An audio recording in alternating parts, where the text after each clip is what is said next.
Now, I asked you to pick a month. Now, what are out? The months January, February, and March, don't pick them because we don't have two each yet of January and February. And we don't, I'm doing March. So you'll just be copying me. So let's just do it from scratch. So what I did for March is I left out February just to be kind of really strict about it. So I'm going to Control C, see the marching ants there, and I'm going to go in here and I'm going to go Control V. And if I double click, and I'm just going to insert, and I'm going to put a different heading here, and this is day 3, so there's 1 and 2 that aren't in there yet. It was the start of the recording process, maybe it was the first case.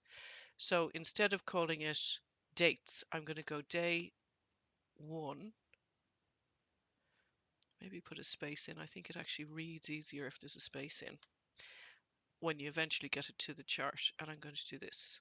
Down I go. Now, for your months, they should be complete. So this is March 2020. So it'll format it as a date. Do you see? But we'll just make it text. So we're going to go more number formats because I want that to work like a... Okay, I'm going to go again. March 2020. And in here, now I can use the format painter to copy the formatting. So do you see this is text and now this is text. Formatting, I suppose, is quite important. So anyway, this is going to be text, March 2021. So we have to copy these figures in. So I'm going to go over, I get back to March again. So there's March. Now we don't need the dates, we just need the cases. And here we have a complete month. Okay, Control copy. Back in here, and Control V. Now all that this demonstration is about is how to get this onto a chart. So I'm going to pick everything. I just want to graph those 2 months and I'm going to insert it. Now you can pick recommended charts and it should, that isn't what I want because I'm not plotting them as an XY. I want to compare the 2 trends. Okay, and I go okay. All happy so far. The next thing I want you to do is go move chart, move it, and you could just put March, and then there you go. And we're going to name this one March data. So you just get a little bit kind of tidier about how you're arranging your sheet. So I can move that sheet up so you've got the data followed by the chart. Now if I want to format that chart, there's a variety of options that will kind of bump around. I like that one actually. That's not bad, except is it, for some reason it's going in between. So you can, now you might have picked it, I'll tell you why it's not anything that's too stylized can be hard to read. Okay, simpler the better.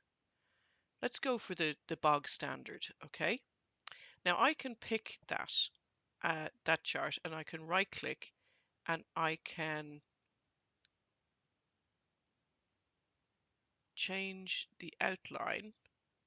Let's just see what happens if I do that. Joe, it might print better, it might read better. Okay, so that's the series March 2020. This one, okay, blue.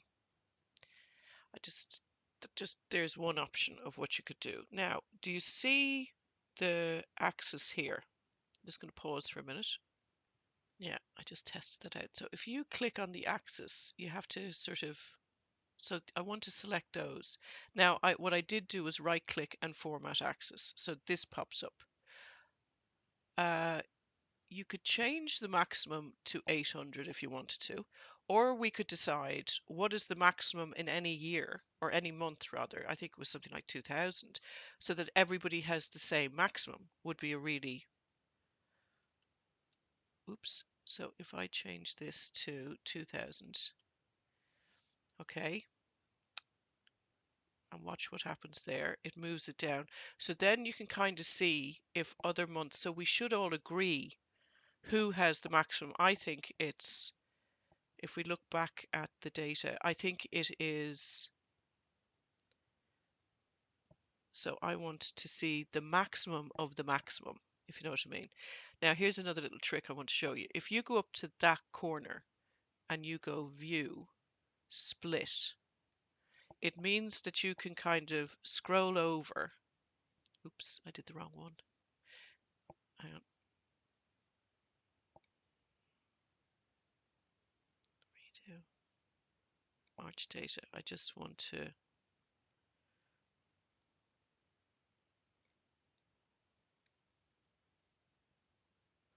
yeah, I want to go back to, yeah, I want to get the maximum of the maximum. Yeah, that's split right. So if I go over to the end, so equals max, and it's A35 to AOR35.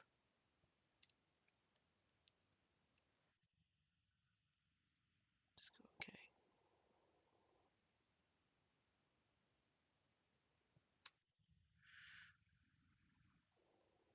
Oh, sorry, just go okay. I forgot the bracket. This is all good for people to see. So 20,000 is the max, and that's the month just gone. So we'll we can debate this later in class, maybe. Just want to see. I'm just going to turn the split off, and then I might be able to see it better.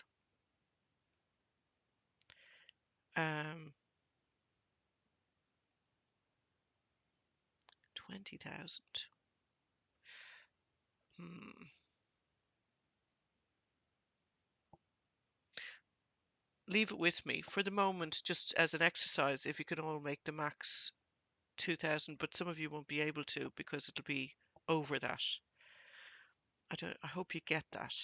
Um, Anyway, what I wanted to show you is I'm just going to bring that back down to 800. Sorry, 900 is probably better. And what I want to highlight is the maximum on each month. Okay, so if I click, do you see all the data points are selected? And if I click a second time, you have a single one collected. If you right click and add a data label, then you right click on that data label and format data label, and you want the series name. And you don't want, well, no, keep the value and the day. Actually, that's good. It's good to have all three. Now, you can actually increase that so it's visible and make it bold. Okay. You can also decide, is left better, right, above, under, below there.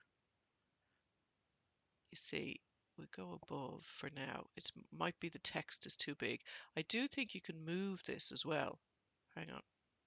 It's just, so you can move it around to wherever you want it to be. Now, so in 2020, the maximum was 325. So let's see what that compares with. It's really visible that that's the max. So again, click once, click twice, right click, add data label, right click, format data label, and just make sure the series and category name is there. And then you can increase it and make it bold. Maybe that's too big, that one. Let's bring that one down a bit so they're the same. So you can kind of see the pattern. And if you go back 7 to 14 days prior to this to figure out what was going on to cause that spike, similarly here, you could do the same. So final bit with regards this chart is how to save it as an image to put in your poster. Okay, so I'm just going to close this. I'm going to turn on my snipping tool. I'm going to snip and grab. Okay. Now your styling is your business. You don't have to have it exactly like me. And I would just put a little initial or something up there so we know whose is whose, because we might share these all I'd like to make a slideshow of all of them. So if you could submit the image. So then we save the image as, let's go, March, Brenda Earle. Now, I don't want any of you to do March. I want you to pick other months. So you can pick anything other than January, February, March. So some of you may pick the same month. That's the reason I want your initials. That's enough. Video too long.